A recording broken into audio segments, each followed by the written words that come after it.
안녕하세요. 말하는 스콘입니다. 2025년 첫 번째 채용은 에어로케이가 됐네요. 자소서 작성이 자율 형식이라서 많이들 힘들어 하시는 것 같고, 간단하게 어떤 방식으로 작성을 하면 좋을지 가이드 한번 시작해 보겠습니다. 우선 자율 형식은 말 그대로 정해진 틀이 없기 때문에 자유롭게 작성할 수 있다는 장점이 있습니다.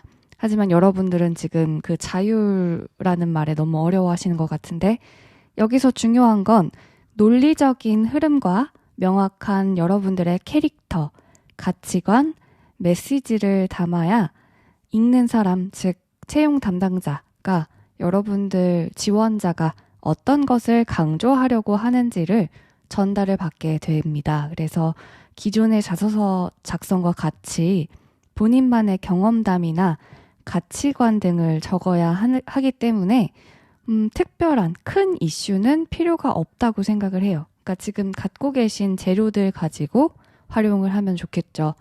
더불어 과한 TMI는 적지 않는 것이 좋습니다.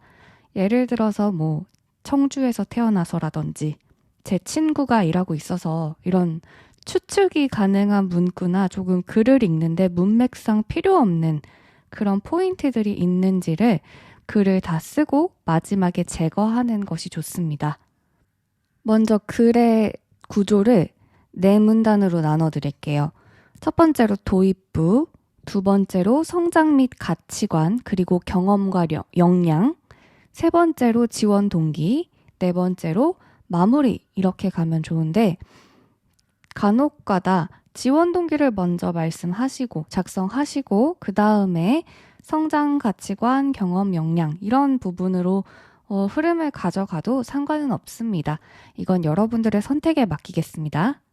우선 첫 번째 도입부는 나의 가치관과 특징을 담아서 나라는 사람을 한 문장으로 요약하며 시작하는 것이 좋습니다. 저는 어떠어떠한 사람입니다 라는 흐름이 있어야지 읽는 내내 이 글의 메인 중심이 되는 거예요. 그래서 글을 먼저 두 번째, 세 번째, 네 번째를 작성하시고 내 글의 흐름이 이렇다 해서 첫 번째 문단인 도입부를 작성하셔도 무방합니다. 근데 나는 내 캐릭터를 잡아놓고 가는 게 좋겠어 하는 분들은 먼저 써놓고 그거에 맞는 경험을 가져오셔도 돼요. 예를 들어 좀 생각이 많고 말이 많고 좀 표현하고 싶은 게 많은 친구들은 작성을 해놓고 도입부를 뽑는 게 편할 거고, 나는 조금 말수도 없고 생각도 많이 상상도 하지 않고 어떤 사람일까 하는 친구는 나의 이런 가이드를 잡아놓고 두 번째, 세 번째, 네 번째 이렇게 마무리 가는 방법도 추천합니다. 사람마다 글 쓰는 방식이 달라서 정답은 없습니다. 그리고 두 번째, 성장, 가치관, 경험, 역량란에는 내가 자라온 지금 방금 말씀드린 이 같은 요건들 중에서 어떤 가치관을 형성했는지가 중요하겠죠. 더불어 에어로케이에서 내가 어떠한 성과나 역할을 제시할 수 있는지가 가장 중요한데 단순한 가정 환경이나 그런 흐름을 나열하기보다는 여러분도 맨날 글 쓰라 그러면 이때 그래서 누가 어째서 막 이런 식으로 흐름을 그냥 나열을 해요. 포커싱이 없어요. 그것보다는 성장 과정에서 내가 배운 점이 무엇인지 교훈 같은 부분을 잘 살려주면 됩니다. 그래서 항상 제가 체득하고 느낀 거 먼저 생각해보라 라고 얘기를 하는데 이런 점들을 항상 자소서를 할 때도 마찬가지고 면접을 할 때도 마찬가지고 꼭 필요하니까 이번 기회에 하나는 꼭 살려준다 라고 생각을 하고 좀 잘 찾아보세요. 그리고 혹은 역량이나 스킬을 강조해도 괜찮아요. 이 부분에서는. 근데 다만 단순 자랑이나 입증하는 느낌으로 풀어내는 친구들이 종종 있거든요.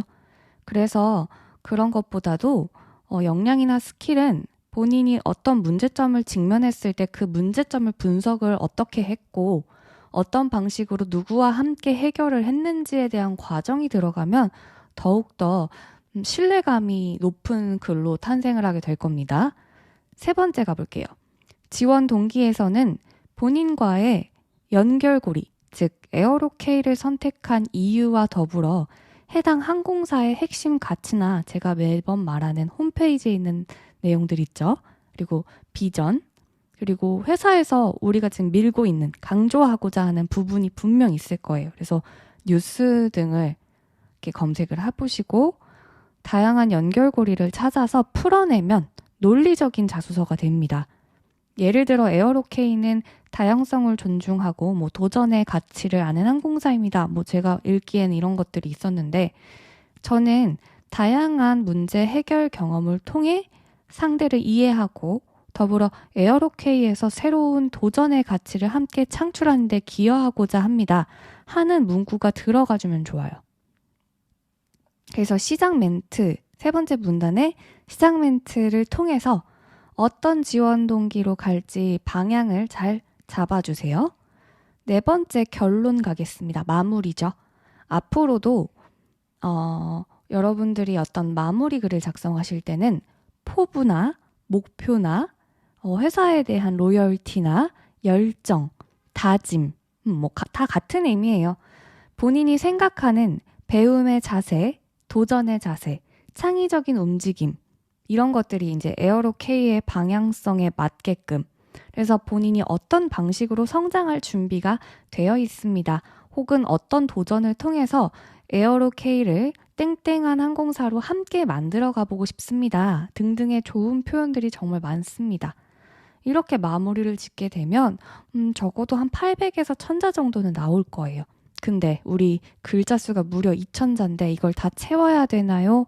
라는 질문도 굉장히 많이 받았는데 다 채우셔도 되고 채우지 않으셔도 돼요. 근데 2000자를 쓰는 경우에는 정확하게 읽기 쉽게 가독성을 살려서 문단을 나눠주셔야 될 거예요. 그리고 내가 어떤 말을 할 건지가 딱 명확하게 보이는 게 좋습니다.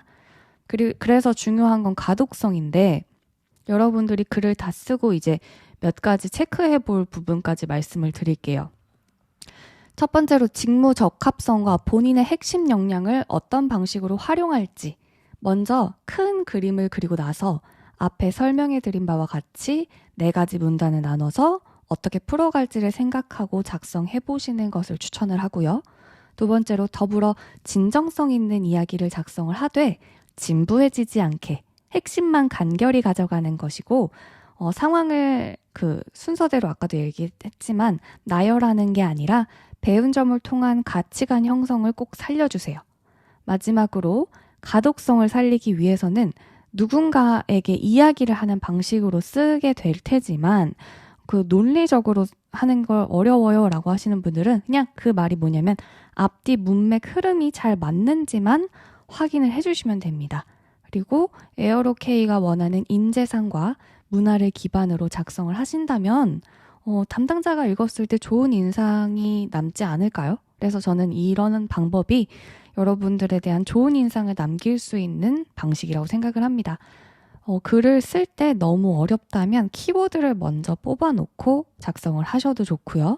저처럼 막 어떤 경험을 생각하면서 나 이런 점을 배웠어, 어떤 걸 느꼈어 하면서 스스로와 대화를 하는 시간을 가져도 좋고요.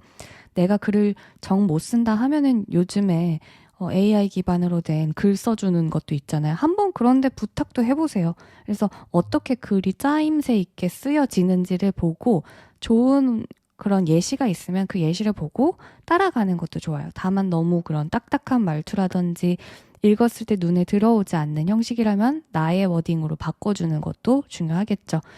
여러 가지 좋은 방법들이 있는데 우선은 나 스스로를 직면하고 내가 어떤 경험을 했는지 어떤 게 좋았는지 또 승무원이기 때문에 직무와 관련돼서 협동의 역량이라든지 이해관계라든지 여기는 수직이 아니니까 수평적인 관계는 어떤 환경에서 내가 이런 관계를 경험했는지 이런 부분들을 그러니까 회사와의 매칭 포인트를 잘 찾아봐 주세요. 그러면은 여기까지 해보도록 하겠습니다. 여러분들 연휴도 잘 보내셨을 거라고 믿고 2025년 채용이 나온 만큼 열심히 준비해서 올해도 좋은 수확을 거두도록 합시다. 저도 언제나 응원하겠습니다. 그럼 여기까지 할게요.